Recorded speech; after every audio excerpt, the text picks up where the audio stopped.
That's showing a light on now. Right. Is that's definitely on? That's definitely on.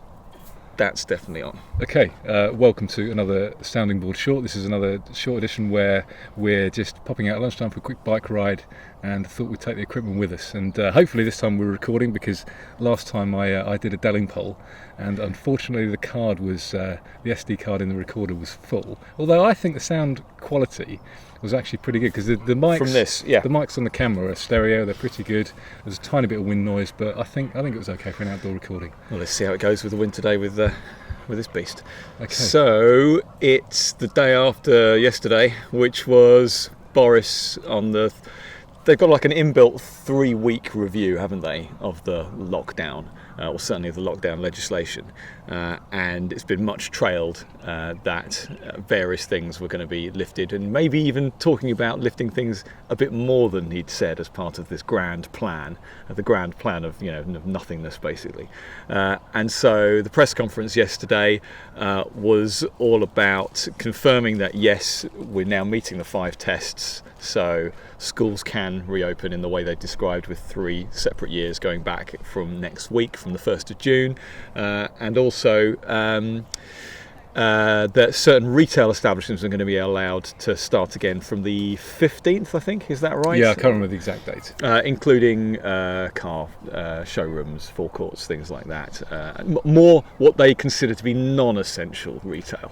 At the moment, it's all essential retail, because getting an ice cream from the kiosk over there is essential. How can you take a test drive of a car? Because I heard something that you'd have to leave it 72 hours. So if I go and test drive a Porsche or whatever, nobody else can test drive that Porsche for 72 hours. I've seen reports that if you go into a shop to try some shoes on, they're going to then quarantine those shoes for 72 hours before the next person can try them on. It's unworkable, it's nonsense, it's not backed up by scientific evidence from my understanding. But that aside, that is at least the start of opening stuff. I mean, of course, it's all about deflecting from Dominic Cummings. It's nothing about the 5 tests. But they could have done that. They could have done that so much better with bigger things. I was hoping for them to go further. I was hoping for them to talk about going down from 2 meters to 1 meter, social distancing, all this kind of stuff, to actually make it much more easy for these retail establishments and pubs and things to be able to open again. But they didn't. But that's just completely arbitrary. I mean, the WHO say 1 meter anyway. The WHO? The World Health Organization, not Roger Daltrey. It would be better if he was in charge of the WHO. Yeah, he's a lot more sound. Yeah, I would rather take my advice from the WHO than the WHO. But they confirmed on the presser last night, when the stupid political correspondents asked questions of the scientists themselves, that it's a policy decision. The 2 meters, it's obviously the scientists give scientific opinions and advice, but there are lots of other different pieces of advice and things they need to look at, and then they come to a policy decision. But it did remind me of a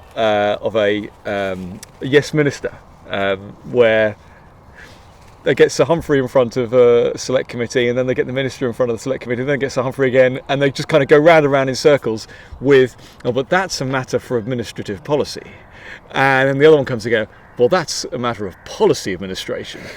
And it did make me laugh, did make me think of that moment. Yeah, I did quite like the fact that Boris stopped them answering political questions as well. Yeah. I thought that was a savvy move, and They should have been doing that. But did you see? Long time ago. I think it was Valence answering the question when pushed by Robert Peston or someone.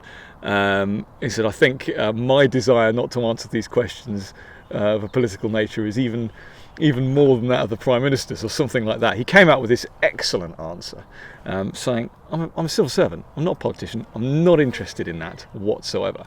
And there's still, I mean, you're sure you've seen on Twitter, there's still been this little mini uproar amongst the political class, certainly the media class, that they shouldn't be answering these questions, when of course they shouldn't be answering these questions. They're not politicians and they shouldn't be asking them. good old Alistair Campbell, who obviously went a bit loony over Brexit. Oh, he's gone way. just as bonkers over this as well. Did you see his little video about singing the new lyrics to God Save the Queen? No. Have you seen that? No. It's like God Save Our Dom. It's all about Dominic Cummings, and he just looks like someone who should be deranged in a room with rubber wallpaper drawing things on crayons. He's got Cummings derangement syndrome. Oh yeah, and his daughter has as well. His daughter did like some TikTok thing. And right. She looked. It's worrying. It's you kind of want to find out. Does anyone know these people and then can just go and seriously have a quiet word with them? Because I don't think they're okay. I mean, honestly, if you look at it, it's a mental illness. It's not funny. It's So what Alistair Campbell said after this press conference was, I think it's time for some good old-fashioned journalism. Does anyone know where these scientists live? I'm not even joking. He wants them to find out where Chris Whitty and Patrick Vallance are, and hound them like they've been hounding Dominic Cummings. What, so they go for a little walk in the woods afterwards? To ask them a question about Dominic Cummings that they have no need to answer. Yeah, it's crazy. I mean, the whole. If you look at the response to relaxing with the rules as well, some people have gone absolutely bananas. I know. Who's the idiot? Bergen was saying that they're playing Russian roulette with people's lives. And just the hyperbole is just Can we talk unbelievable. though? Can we talk for a minute about the 6 people?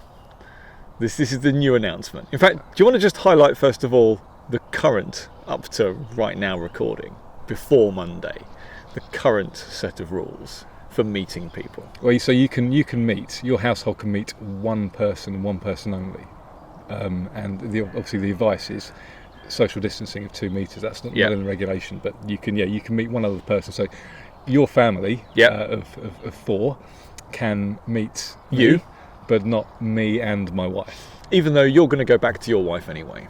Even if you could tag team with your wife, that makes no sense, does it? No, not at all. I mean, we can see mum, but we can't see dad at the same time. Yeah, it's bananas. So the change though is we're allowed to see these people in our gardens now, which is obviously a positive step forward, even though we've been doing that anyway. I've got a barbecue planned for Saturday. Well, so you and I have been ignoring these rules forever. So I don't think that's a moot point, as far as we're concerned. But we've been getting more family members to join us recently, haven't we, as well? Which has been nice to see. Well, I had mum and dad over this morning in the garden for a cup of tea, which is which is nice.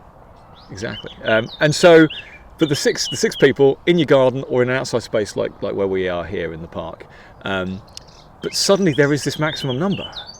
So if you've got a family of 5, then you can still only meet one person from one other household. If you've got a family of 6, you're not allowed to meet anyone now, are you?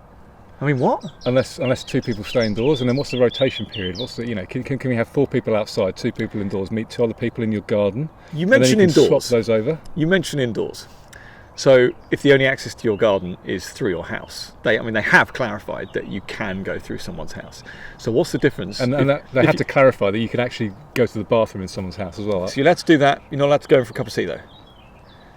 Well, so what if you have a particularly long house and a long corridor? Can you kind of pick up a cup of tea on the way and have that? What's the time that you're allowed to stay in someone's house? Do you need to keep moving all the time? Can you have a sit down if you can't walk very far? So if you're mobility impaired and you have like a walking frame, can you take a sit down in someone's house on the route to their garden, or are you breaking the law? What if you feel unwell? Well, when you're on your way. This is thought crime again, isn't it?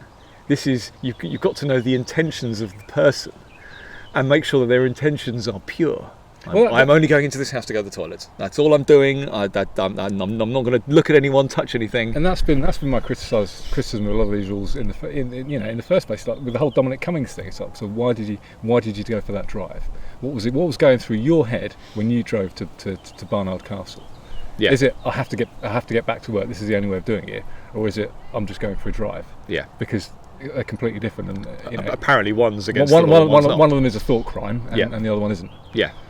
Yeah, but we're saying this stuff when all we've had is what Boris has said and tweeted in the last 24 hours. Now, in the same way that the regulations got changed last time, and they literally put the statutory instrument on the table that morning, the same thing will happen on Monday, on the 1st of June. And so the SI will come out. I'm already bookmarked that page, ready to see what the change is going to be. It'll get waved through without any democratic scrutiny whatsoever, and I want to know what stupidity is in there about this maximum number type thing, or whether it turns out that you're allowed to meet up to 6 people or something stupid. It's something where the whole household can meet up to 6, and the guidance will be maximum of 6, but it turns out that the regulations don't support that whatsoever. But what about? I mean, it's crazy. So it doesn't. What have you got? A huge? I know people with huge gardens. Yeah. Can you only meet 6 people there? What about? So if you're a family of 6, and we're going out like in our country park here, which is kind of thousands of square meters. Can you still only meet one person? Yeah, it's nonsense. A family of 6 are technically not allowed to have a picnic 2 meters away from another family of 6 if they know them. I think that's my interpretation of it is correct, because the whole point is, what if it's a complete coincidence and you just happen to go to the same well, place? Let's just run with it. Or do you have to actually move away? Well, but let's just run with it, because what they seem to be indicating is that it's a gathering even if you are 2 meters away, because they're saying that you're supposed to stay 2 meters away. So that means the gathering has to include gaps of 2 meters at least with some of the members of that gathering. So what's the distance? What distance do you have to be away from this other family that you know in order for it not to be a gathering? But let's just go back to the fact that they are not classing. They are clearly not classing 2 families that don't know each other and don't talk to each other but are 2 meters away. They're not classing that as a gathering. They're only classing it as a gathering if you know the other person or you're interacting with them. But how long do you need to start chatting to these people who you've just met before you know them, and then it suddenly becomes a gathering? Have we acknowledged that it's complete nonsense? It's nonsense from start to finish. Yeah, and this is the problem. Thought through. Yeah, this is the problem with it, and that's why I'm just intrigued to know what the regulations are going to look like, so I can pick them apart. Yeah, and my biggest criticism is still that it's just taking away freedoms. Even if it made perfect sense and it was logical, I'd still be completely backed up by science. Yeah, so this is. I mean, I know we're mocking it from because it's ludicrous, but it's still, even if none of the things we've been criticising for are the case, it would still be abhorrent. Yes. So that's the number one point here. Is I don't care. It's like criticising socialism because of the economy. Yes. That's just an aside as far as I'm concerned. It's immoral. It's morally wrong. So just to make the point that it's not that we're in favour of these regulations. We're just criticising their implementation. One thing I want to say, and I don't think we've made this point explicitly before, is that people think the regulations are the kind of safe, the light form of law. They think that regulations are the quangos, the arm's length, the independent way of. And let's be clear, what most people think it is about safety. It is about making sure. Yeah, exactly. It's for protection, and it's for to make sure people don't do stupid things.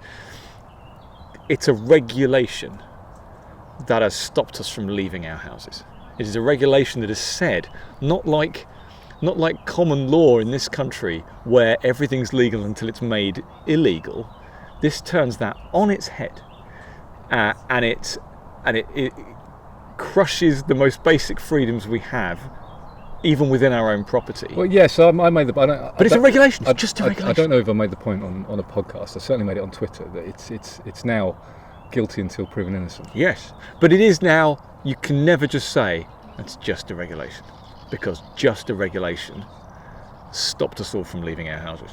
Yeah, a regulation. House arrest, and completely spun around this idea, as you say, of habeas corpus.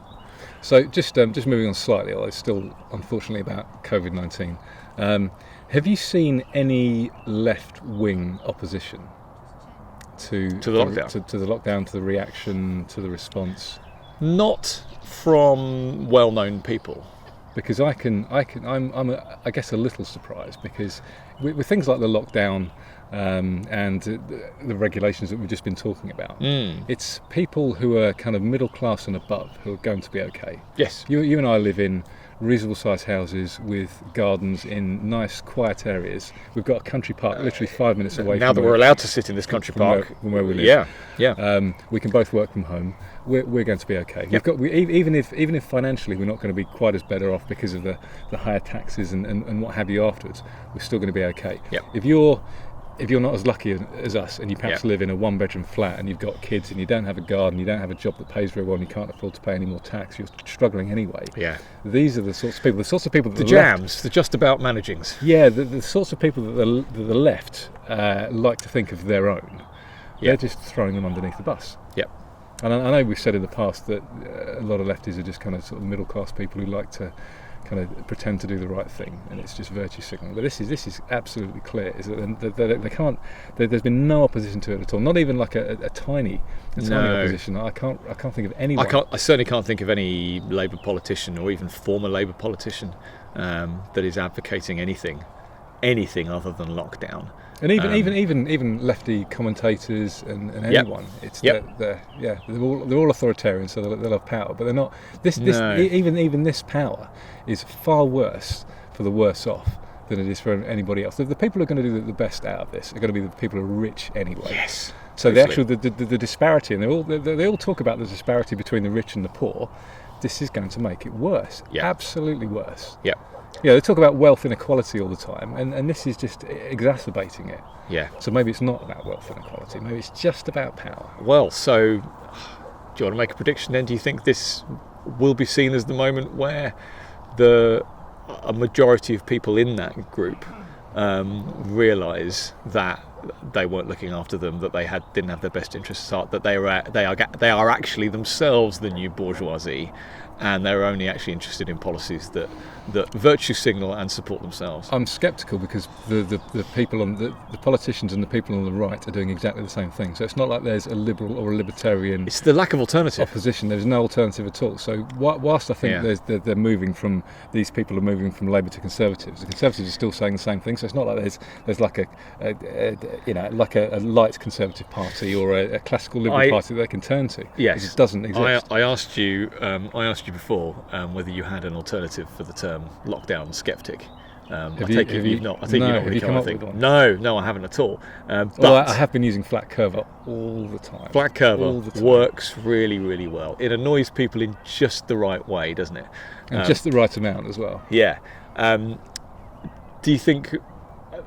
Right, I'm asking this knowing that you don't support the democratic process at all. Okay, we get that. Our listeners and watchers can review previous examples. To be clear, okay, this is not because I'm in favour of any kind of other authoritarian response. I believe in freedom. So yes. This is not. I think Saddam Hussein ran a tight ship. This is that I think people should be free. Yes, and we don't have time on this podcast to explain the complete ins and outs of that.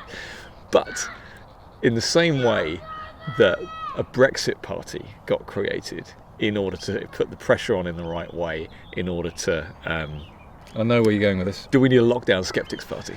The only issue with that is that it wouldn't work because democracy has basically been put on hold. So there are not going to be any elections until this is all over anyway. Doesn't mean you can't create the party. The Brexit party got created, and there were no elections on the horizon. Eventually, then there was the European. There were Euros coming up.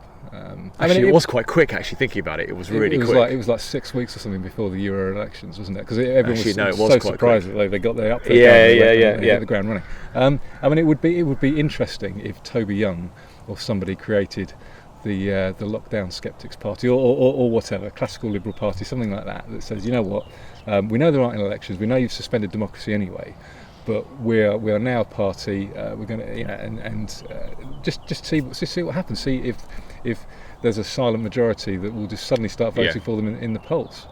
Because they still do polls all the time. Because obviously Boris has gone down a little bit recently, hasn't he? The polls are nonsense, aren't they? I mean, we've talked about this before in one of these sessions where you can't poll life and death.